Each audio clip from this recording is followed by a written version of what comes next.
They say age is just a number, and especially if you're a politician.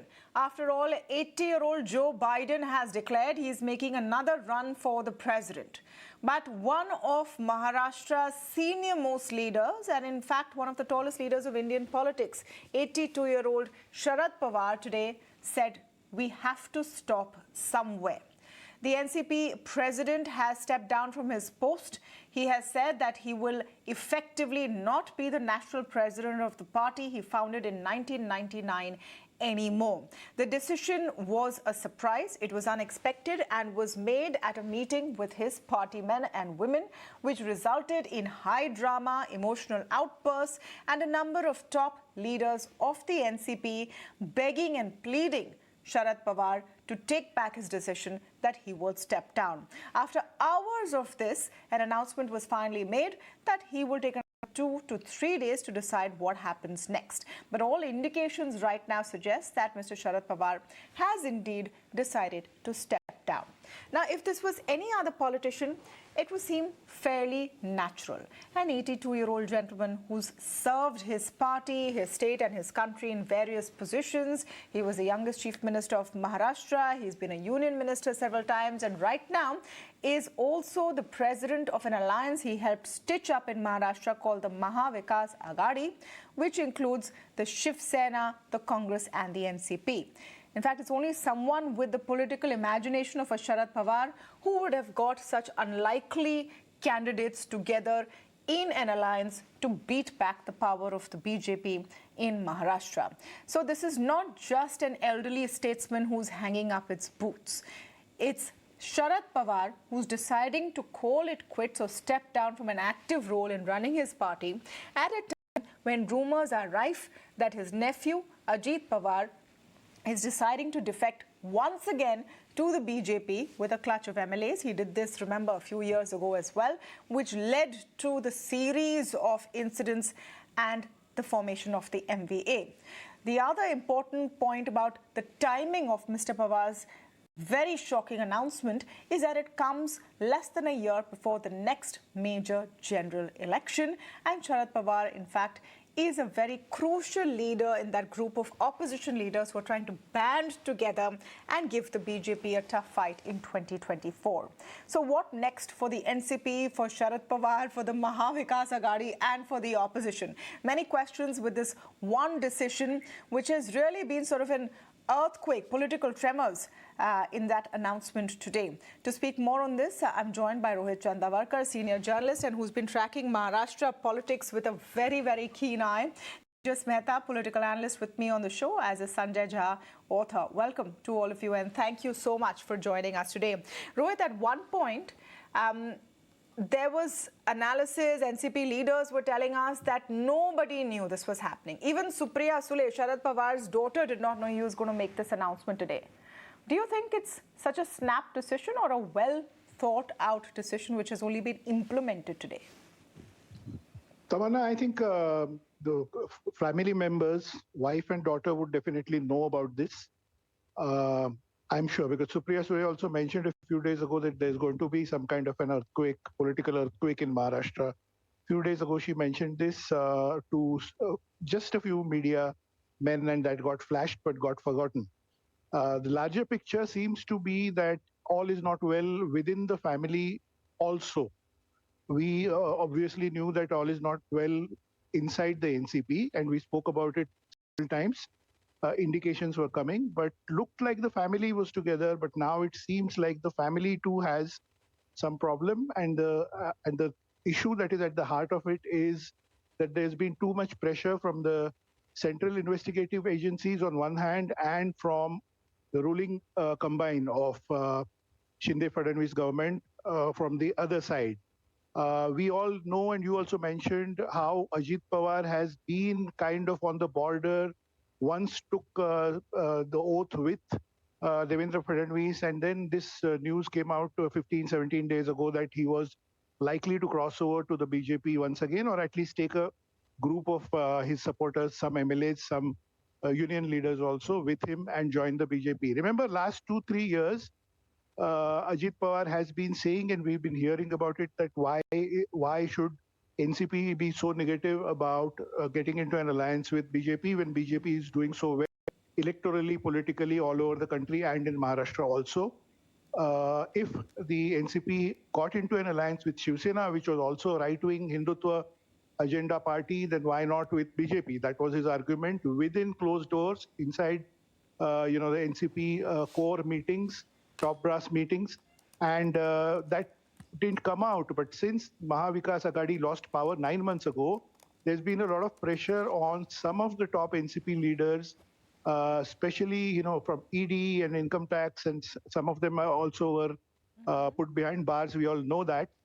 And then there is this pressure on Ajit Pawar and some of his relatives who happen to be government contractors also. That information has not come out officially, but somewhere in some places in print it has appeared, how their properties has been confiscated because they've been large government contractors making a lot of money, etc.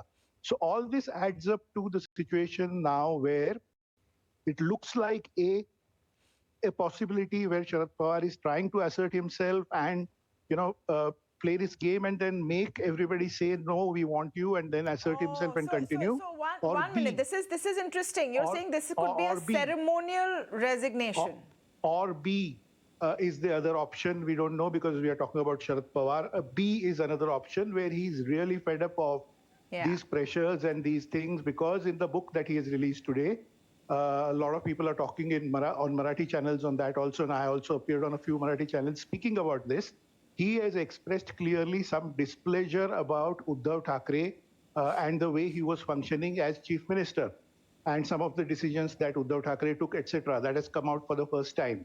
So these divisions, these fissures in the Maha Vikas Agadhi are now written on paper in black and white by Sharad Pawar in a book which was released today. It looks like he's also kind of getting fed up of, these multiple things, Maha Vikas Agadhi not really working well, not in power, too much pressure from center and from the ruling combine in Maharashtra, division within the family about whether to go with BJP or not, and all of the other things. So the option B is maybe he's genuinely decided to call it a day and hand over things either to Ajit Pawar, Supriya, Sule, or to any of the other colleagues. Now, Sharad Pawar being Sharad Pawar, we are not sure what is exactly the latest. I was just going to say that deciphering what Mr. Pawar says and what he really means is a whole-time profession for a lot of analysts. So last point in this narration. In 1993, I was a young reporter attending Sharad Pawar's press conference at Sahyadri Guest House at Malabar Hill, where he was defense minister. He had come down to Mumbai after the bomb blasts that happened in Mumbai, etc., end of March. And he told all of us, 10, 12 of us, that he will never become chief minister of Maharashtra ever in his life.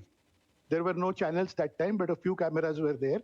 And within 15 days, we saw him taking oath as chief minister of Maharashtra from taking over from Sudhakar Rao Naik. So this is what we have seen for 30 years. So last point is we are hearing now breaking news, some inside sources, that perhaps he has made up his mind and he is not likely to change his mind on what he announced today. Tamanna. Okay, so he has bought time, the family has bought time of 2 to 3 days to make a final decision. As of now, the news today is that he has stepped down. He's very publicly said that I no longer am going to be the national president, but I will continue to be in public life. Ajit Pawar said that his guidance will still be there. They even drew a comparison with the Congress, saying that look at how the Gandhis still have a guiding role, even though the president is someone else, not from the Gandhi family, it's Mallikarjun Kharge. So it should not make too much of a difference. But, and I'm coming Sanjay Jha here. The question is that does this sound the death knell for the Maha Vikas Agadhi in Maharashtra, and does it hit plans of opposition unity ahead of the next 2024 general elections? Tamanna, my take is very straightforward. I agree with the gentleman who spoke before me. I think that was a fairly graphic and a very practical representation of what is happening in Maharashtra. The dilemma, I think, for the NCP is where does it see its future? Because see, for regional parties like the NCP, now no longer designated even as a national party, the crisis is that if you stay out of power for too long, then given the environment of poaching of MLAs and Operation Kamal and the brazenness with which BJP has been breaking up parties in Maharashtra is a perfect manifestation of what is possible. I think the NCP is frankly worried about its own internal flock. And I think it's been pretty much in the public domain about Ajit Pawar's personal and political ambitions. And I'm sure it's made a lot of the karyakartas, the workers who actually get the votes and do all the hard work at the ground level, very uncertain about their future. Because end of day, I think this is a challenge for the NCP. And I'm being very honest about it because although, I do believe that the MVA, if they were to come together and fight the elections, they will possibly do very well and will defeat the BJP. But there are challenges, and one of them will be, and I think Mr. Pawar is probably sending out a message here, that if there were tomorrow to be something of a political explosion, which actually has already happened, which Supriya Sule had talked about. But let's assume there's another earthquake or a political turbulence. Mr. Pawar can sit back and say, well, you know what? I mean, this is what the party wanted, and I'm not, somebody who's necessarily okay with that. Let's say this more clearly. Let's not mince our words. Sanjay Jha, basically, if the NCP under Ajit Pawar jumps ship to the BJP, Mr. Sharad Pawar can distance himself from it because he is no longer the national president. Is that what you're saying? Yeah, because let me tell you, I mean, there are people, and I have lots of conversations with people in politics and other analysts who understand Maharashtra very well. And a lot of them keep telling me that, Sharad Pawar has always had his secular credentials in place. I mean, even when, there have been alliances, he's never, kind of compromised with the larger syncretic nature of India. And having said that, I mean, these are very difficult times for the NCP. Mr. Pawar, a formidable personality, definitely in the winter of his political career. And you have Ajit Pawar, who's ambivalent, who's ideologically agnostic, who's brazen lust for power, was out there for public consumption. So I think it leaves Supriya to be really the one who will have to figure out what role to play. But for the NCP, this is a definite moment of crisis. Supriya, Sule or Ajit Pawar, Tejas, who do you think will lead the party after this? And is there likely to be, more chapters of drama left to be unfolded there as well? Well, I think that question is pretty settled within the party itself. Yes, there will be a section which is, absolutely dedicated to Supriya Sule, given the fact that she is Sharad Pawar's daughter and Ajit Pawar is his nephew. But as a leader, he is far more capable. He has been there, done that, organizationally very good. Of course, his personal, personality, human relation skills are not really top of the line. Supriya Sule is much better in that case. She's very good with almost all the political party leaders in the opposition too, and also she speaks well. So there are differences between the two, but I think in the hustle and bustle of everyday politics, Ajit Pawar is certainly far more suited. And as many were saying that he's apolitical as far as his ideology is concerned. I mean, he is more keen to be in power. He cannot remain too much out of power, and therefore he seemed to be the one who will be calling the shots. And I think today also during this what was going on within the party, one could see somebody telling Sharad Pawar in Hindi that holding his hands and saying that हमको सत्ता नहीं चाहिए, आप खाली रहिए, and he really intervened and almost snubbed him down, just saying shut up. So I mean, it's very obvious that he wants to make a move because he doesn't care about his secular credentials, but there is pressure from above. And I think there is also the realism of the fact that Sharad Pawar is no longer what he was 5 years ago, also 3 years ago. He's 82 now.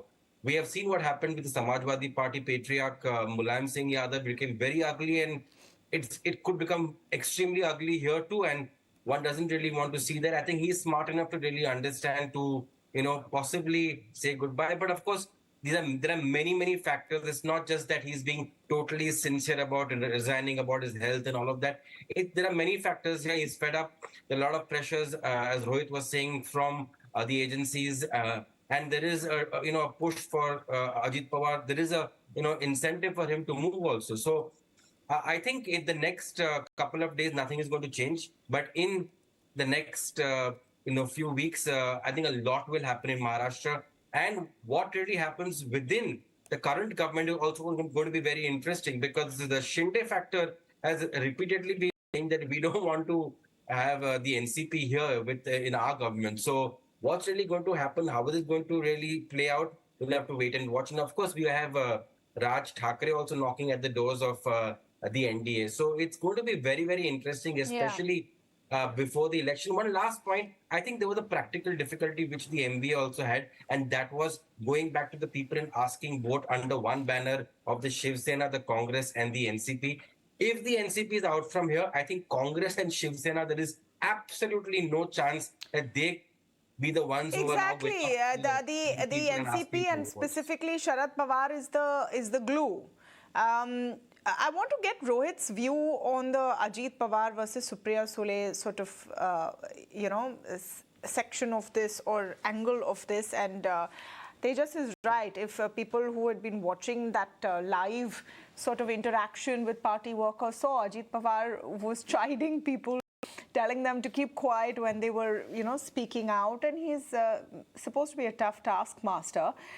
Do you think it will be a very easy sort of transition of power, Rohit?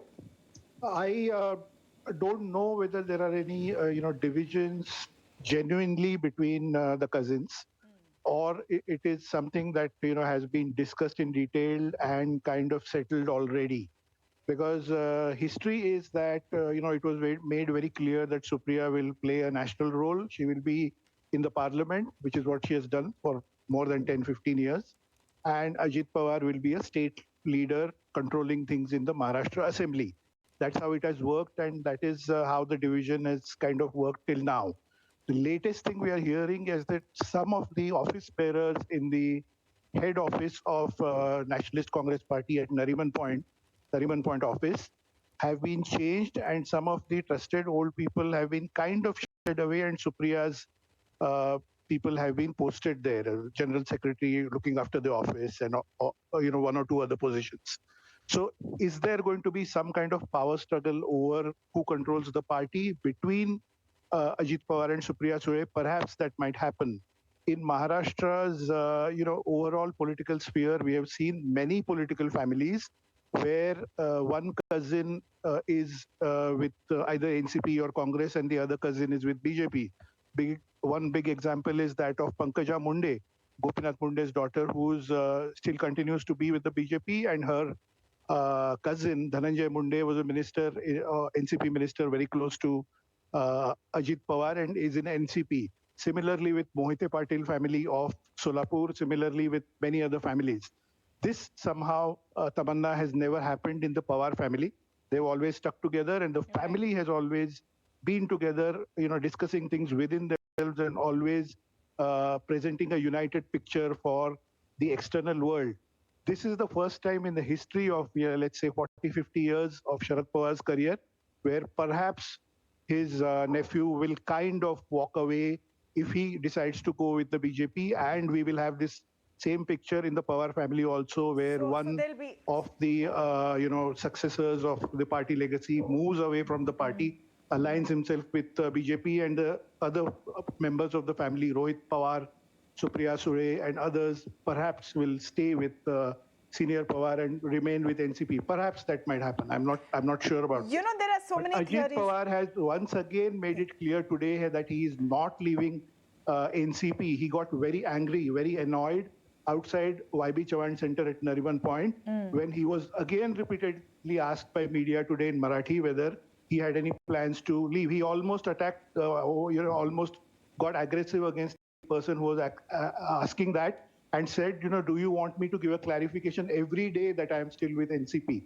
So let's see, looking at the speech that he delivered yesterday in Mumbai at the Vajramukh rally at BKC, looking at his stand today, and looking at the discussion that has happened between Eknath Shinde and Amit Shah ji, Union Home Minister, the day before yesterday in Mumbai, it seems that like Ajit Pawar may not right now move away from NCP and from the Pawar clan.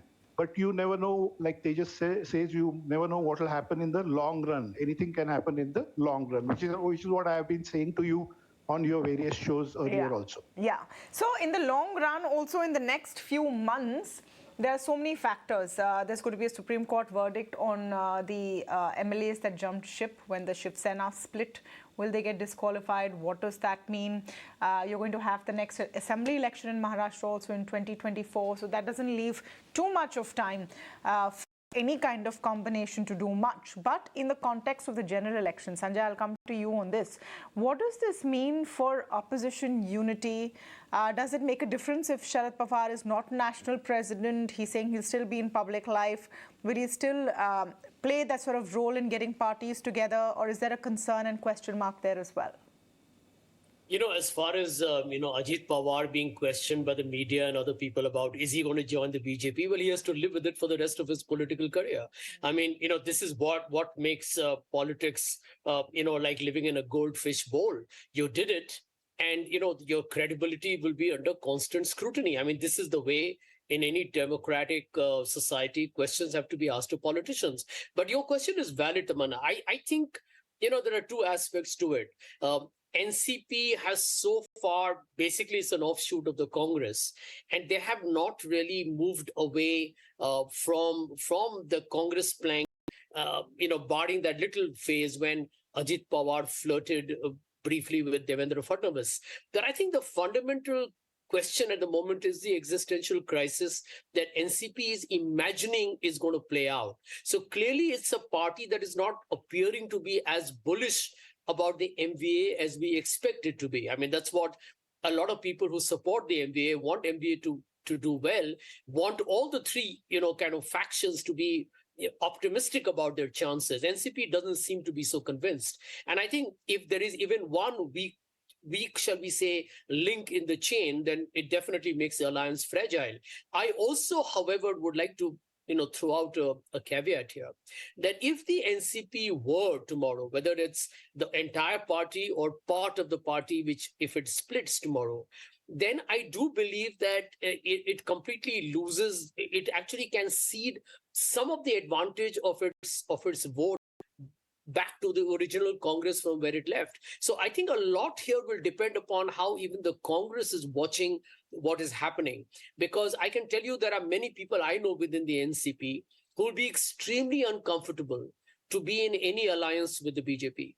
Remember, Narendra Modi called it the natural corrupt party. And, there has been a lot of mudslinging both sides. Mostly the BJP has really kind of taken the NCP to the cleaners on corruption.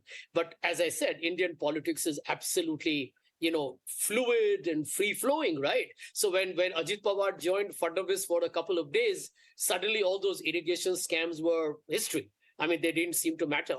So I think eventually for Sharad Pawar, it could be a fatal blow in politics if he were to lose what he really broke away from the Congress for, which he was unhappy with the foreign origins of the Congress president. But now if the party were to go with the BJP, that basically will mean that his entire, shall we say, beginnings of the party will stand on a very weak foundation and could, in a way, end up with the NCP over a period of time becoming very much part of the BJP, like the way Eknath Shinde will, in my opinion, end up being if the Supreme Court verdict goes against him. Yep. It's going to be a lot to watch out for. As usual, every move and statement that Sharad Pawar makes leads to more questions than any clear answers. And this will also be another space to watch. Thank you to all of you for joining us on the discussion this evening.